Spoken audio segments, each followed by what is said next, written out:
Porque quando a gente tem o dom de ser quem eu sou, a gente nunca sabe quando começa. A gente começa a ver coisas que ninguém acredita. Por que tanto orgulho na terra?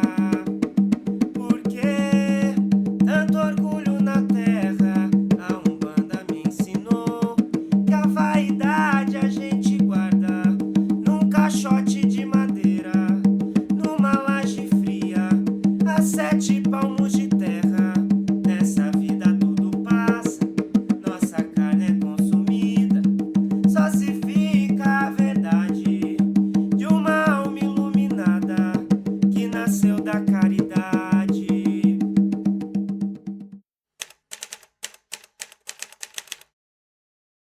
A Umbanda nasce em 15 de novembro de 1908. É um menino de 17 anos, um problema de doenças assim enormes, parou de andar, isso em 1908, nenhuma médico, ou seja, a medicina não encontrava a razão da enfermidade desse menino. E uma vizinha da família virou e falou: leva ele no centro espírita, kardecista, na Federação Espírita de Niterói, e esse menino foi levado para esse centro espírita, e lá ele houve a primeira manifestação do Caboclo das Sete Encruzilhadas, que é o anunciador da nossa religião. A gente sabe que até ali já existiam vários terreiros, já existiam as macumbas cariocas e todas essas manifestações naturais da espiritualidade afrodescendente. A Umbanda é paz e amor, é um mundo cheio de luz, a força que é a luz da vida e a grandeza a luz conduz. Na verdade, são três influências grandes que nós temos dentro da Umbanda: seria o catolicismo, o kardecismo e o... Nós temos algumas outras influências: o candomblé, o xamanismo. A Umbanda ela é brasileira, diversa. Ela não tem um código, ela carrega nesse ponto a tradição do candomblé na oralidade. A Umbanda hoje ela é a cara mais ou menos das pessoas que dirigem o trabalho. Então, de acordo com o dirigente ou as pessoas que o cercam, eles vão levar a Umbanda mais para o lado do xamânico, mais para o lado de santos, que são as Umbandas mais antigas. Então, cada casa tem uma forma. Você vai ter uma casa que ela vai defumar, tem uma casa que ela não vai defumar, tem uma casa que ela vai utilizar a pemba, tem casas que não se utilizam pemba, tem casas que se falam muito sobre orixá, tem casas que você não vai nem ouvir falar sobre orixá, tem casas que você vai ver muito presente, assim, a casa de força da esquerda, a tronqueira. Então isso varia muito. Por quê? Porque a gente não tem realmente uma federação que imponha um rito. Quando você diz que a diversidade faz parte da Umbanda, é importante a gente ter alguns conceitos, pelo menos básicos e fundamentais, porque também acontece, infelizmente, de pessoas usarem o nome da Umbanda, como usam também outras religiões, de uma maneira inadequada. A Umbanda, por exemplo, não é isso que a gente enxerga no poste, né? Traga o seu amor em 3 dias. E a pessoa se identifica como uma entidade de Umbanda. Isso não é Umbanda. Se você chegar numa casa e ela te impor cobrança, ela pode, eu diria para você o seguinte: não é Umbanda.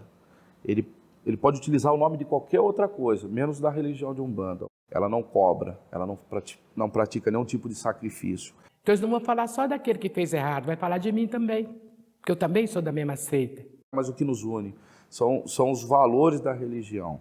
Começa com a palavra fé, amor, caridade, humildade, honestidade e ajudar sempre o próximo, né? Fazer o bem sem olhar quem, independente de qualquer pessoa que esteja precisando e necessitando. A Umbanda, para as pessoas que querem uma evolução espiritual, é uma grande escola. Para as pessoas que simplesmente precisam de ajuda, que é a maioria das pessoas, é um consolo. Porque você vai chegar nesse terreiro que vai abrir daqui a pouco e ninguém vai perguntar a sua religião, sua opção sexual, não vão perguntar nada, não vão cobrar nada, não vão cobrar que você volte, não vai ter nada, não é uma troca em nenhum aspecto. Eu fiz um pedido à mamãe sereia, a Iemanjá, para nunca mais penar.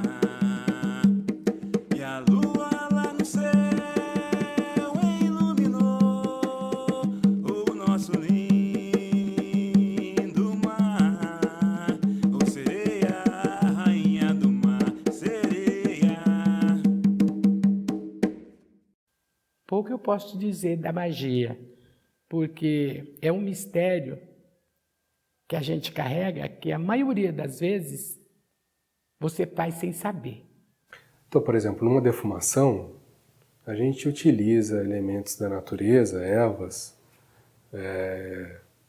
No banho, por exemplo, também a gente utiliza ervas. Cada erva tem sua propriedade, assim como a erva tem propriedades medicinais, as ervas também têm propriedades energéticas. Se você pegar o elemento tabaco, ele era um elemento utilizado aonde? No final de uma guerra, para se celebrar a paz, para aí ter o termo cachimbo da paz. Ele era utilizado, e ainda é utilizado pelos pajés, para limpeza áurica, e é utilizado pelos espíritos aqui justamente para isso, para uma limpeza. Então, o que eu entendo, assim, é o elemento da bebida dentro da religião, o elemento do tabaco dentro da religião, ele tem um elemento de fundamento sagrado para a gente. Então, você perguntou o que são os guias. É os pretos velhos, é os caboclos, é a marujada, é os baianos, é os boiadeiros. Todos esses têm uma atividade para fazer dentro do terreiro.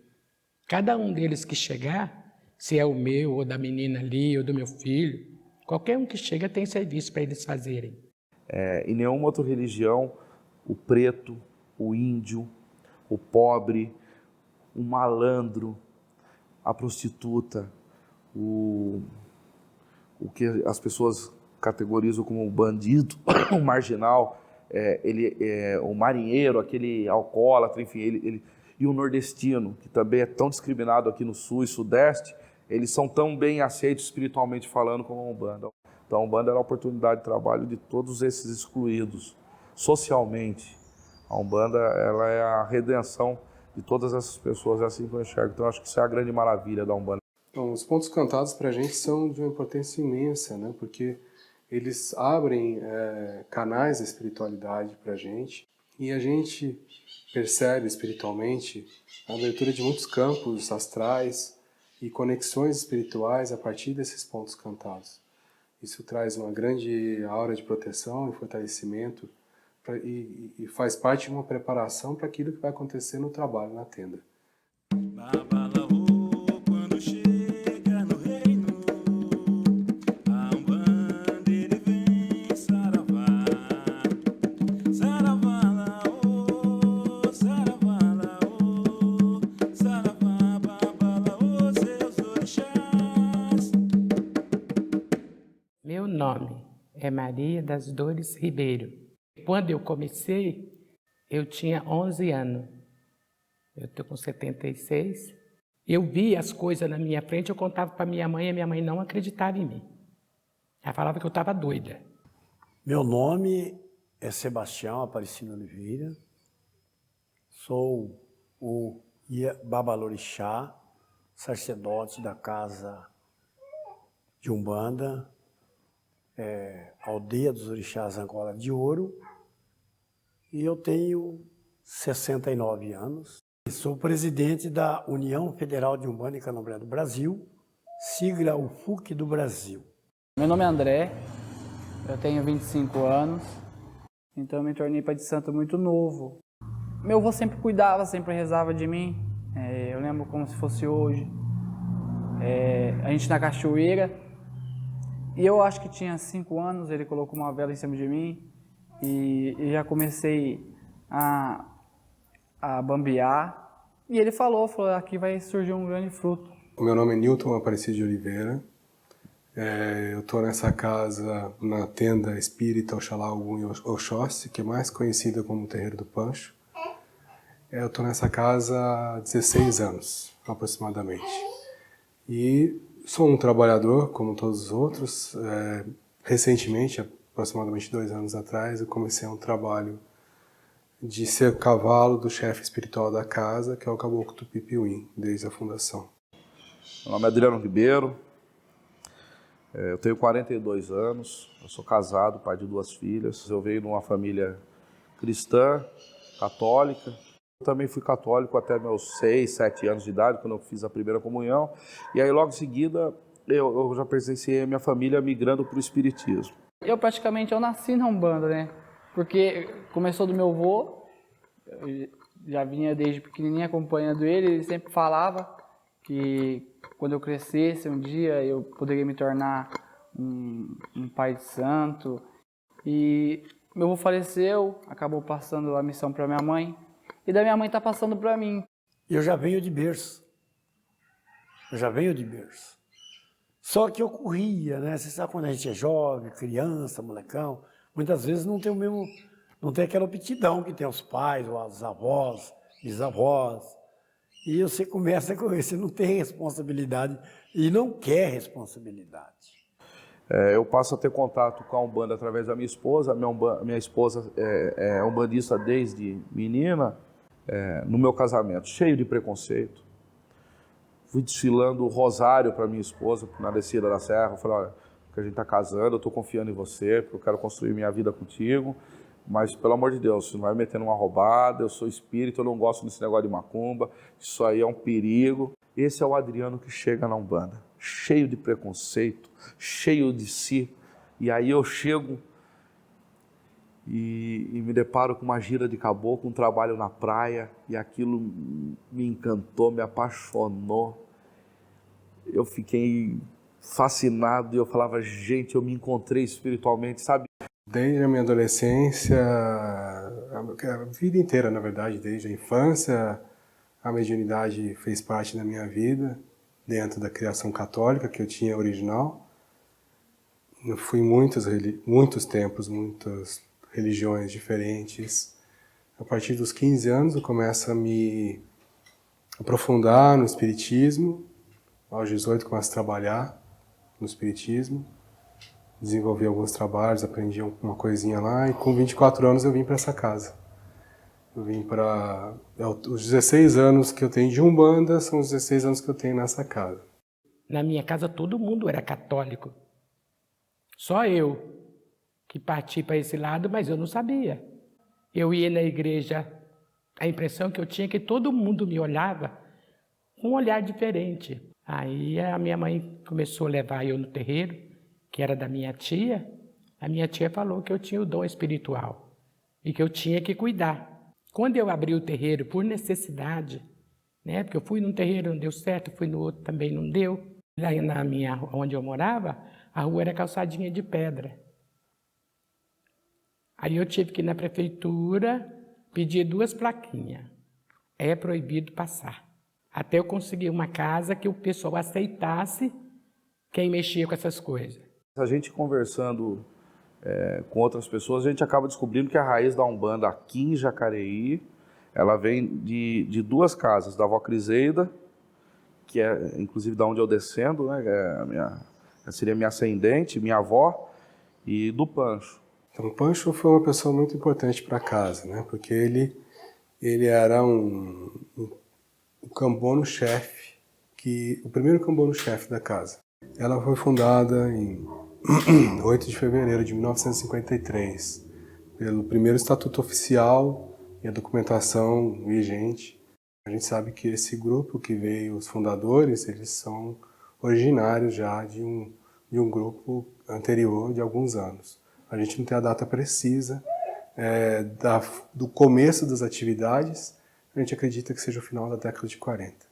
A Umbanda, como religião, eu diria que é a religião, geograficamente falando, do fundo de quintal. E quando eu falo fundo de quintal, ela não é um termo pejorativo, não é uma religião menos importante, uma religião menos nobre, não é isso. Quando eu falo fundo de quintal, é pela perseguição policial. O Estado nos obrigou a irmos para o fundo de quintal. Porque aqui em Jacareí agora tá bom, mas quando eu cheguei aqui, vou falar para você.